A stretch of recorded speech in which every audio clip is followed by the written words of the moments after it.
Hi hello అండి, welcome to Bharat special. నేను మీ భారతి. ఎలా ఉన్నారండి అందరూ? నేనైతే చాలా బాగున్నాను. అండ్ మీ అందరూ కూడా చాలా బాగుండాలని కోరుకుంటున్నాను. అండ్ ఈ సంక్రాంతికి అయితే అందరూ కూడా వచ్చేసి ఉంటారు కదా ఊర్లకి. సో ఊర్లకు వచ్చేసి షాపింగ్లు, పిండి వంటలు, సో ఎవరి హడావుల్లో వాళ్ళు ఉంటారు.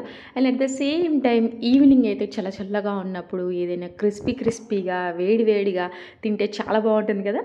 సో అందుకోసమే నేను మీకు ఈరోజు మ్యాగీ ఫ్రాంకీని చూపించబోతున్నాను అనమాట. అది కూడా చాలా సింపుల్గా చేసేసుకోవచ్చు. సో ఈ రెసిపీ చూసే ముందు మన ఛానల్ కనుక ఎవరైనా ఫస్ట్ టైం చూసినామంటే ప్లీజ్ సబ్స్క్రైబ్ చేయండి. అలానే పక్కన ఉన్న బెల్ ఐకాన్ కూడా హిట్ చేయండి. అలానే చూసిన వాళ్ళు ఒక చిన్న లైక్ అండ్ అలానే కుదిరితే ఒక చిన్న కామెంట్ కూడా చేయడం మాత్రం మర్చిపోకండి. సో ఫస్ట్ అయితే ఇలాగ కడాయి పెట్టేసుకొని నేను మస్టర్డ్ ఆయిల్ని యూస్ చేస్తున్నానండి.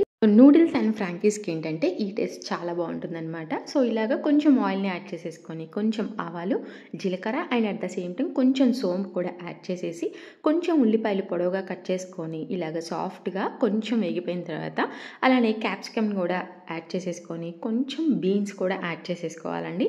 సో దాంతోపాటే సన్నగా కట్ చేసిన క్యాబేజ్ కూడా. సో అన్నీ ఈక్వల్ క్వాంటిటీస్లో తీసుకున్నా పర్వాలేదు, లేదంటే మీ ఇంట్రెస్ట్ని బట్టి తీసుకున్నా కూడా పర్వాలేదన్నమాట. సో ఇలా అన్నిటినీ తీసేసుకొని కూడా చక్కగా కొంచెం 2 నిమిషాలు కలుపుకున్న తర్వాత ఇక్కడ నేను కాలీఫ్లవర్ అండ్ అలానే క్యారెట్ని ఫ్రోజన్ చేసినవి యూస్ చేసుకుంటున్నాను అండి. సో మార్కెట్ నుంచి తెచ్చింది కాకుండా సో వెజిటేబుల్స్ ఫ్రెష్గా తెచ్చుకున్నప్పుడే నేను అవి ఫ్రోజన్ చేసుకుంటానన్నమాట. సో అప్పటికప్పుడు ఏ రెసిపీ కావాలన్నా ఈజీగా వాడేసేసుకోవచ్చు. సో ఇలాగ అన్నిటిని యాడ్ చేసేసుకొని కొంచెం సాల్ట్ని యాడ్ చేసేసుకొని ఇలా అన్నిటిని మిక్స్ చేసేసుకున్న తర్వాత ఒక 1.5 స్పూన్ సోయా సాస్ని యూస్ చేస్తున్నానండి. సో అందులోకి ఏంటంటే కొంచెం మనకు ఆ బయట చేసిన టేస్ట్ రావాలి అంటే కొంచెం సోయా సాస్ యాడ్ చేస్తే బాగుంటుంది. సో ఇలా సోయా సాస్ని యాడ్ చేసిన తర్వాత మొత్తం కూడా అంతా ఇలా మిక్స్ చేసేసుకొని కొంచెం మనకి వెజ్జెస్ అన్నీ సాఫ్ట్గా మనకి కుక్ అయిపోయిన తర్వాత నేను ముందుగానే ఈ నూడిల్స్ అనేవి బాయిల్ చేసి ఉంచుకున్నాయండి. అండ్ అది కూడా మిల్లెట్ నూడిల్స్ అనమాట. నేనైతే స్లర్ప్ వాలీ మిల్లెట్ నూడిల్స్ని యూస్ చేస్తాను అండి. సో దానిలో 3 కలర్స్ ఉన్నాయి ఇక్కడ చక్కగా. సో 3 కలర్స్ కూడా చాలా టేస్ట్ బాగుంటాయి. సో ఇలా నూడిల్స్ని యాడ్ చేసేసుకున్న తర్వాత కొంచెం ధనియా పౌడర్ అండ్ అలానే వాటిల్లో ఇచ్చే మ్యాగీ మసాలాని కూడా ఇలా యాడ్ చేసేసుకొని ఇలా చక్కగా కంబైన్ చేసేసుకోవాలి. సో మీరేంటంటే మరి మొత్తంగా బాయిల్ చేయకుండా జస్ట్ ఇలా హాఫ్ బాయిల్ చేసుకుంటే చాలా బాగుంటుంది. సో ఇలా చక్కగా కంబైన్ చేసేసుకొని వాటిని పక్కన పెట్టేసేసుకున్న తర్వాత ఇలా రోటీస్ని ఏంటంటే ప్యాన్ మీద వితౌట్ ఆయిల్ జస్ట్ ఇలాగా ఒక 1 మినిట్ పాటు మనం ఇలాగా కాల్చుకోవాలండి. జస్ట్ ఏంటంటే ఇలా లైట్గా బబుల్స్లా వస్తున్నాయి కదా, సో అక్కడ వరకు మనకు కాల్చుకుంటే సరిపోతుంది. ఎందుకంటే మనకి ఫ్రాంకీస్కి ఫ్రై చేసేసుకుంటాం కాబట్టి. సో ఇలా ముందుగా మనం ప్రిపేర్ చేసిన నూడిల్స్ని ఏంటంటే ఇలా మధ్యలో స్టఫ్ని పెట్టేసేసుకొని చక్కగా మీకు ఇంట్రెస్ట్ ఉంటే దీనిపైన చీజ్ని కూడా యాడ్ చేసేసుకోవచ్చండి. సో ఇలా పేస్ట్ చేసేసుకున్న తర్వాత నేను ఇక్కడ చూపించిన ఫోల్డింగ్ ప్రకారం మీరు చక్కగా ఫోల్డ్ చేసేసుకొని పెట్టుకోవాలన్నమాట.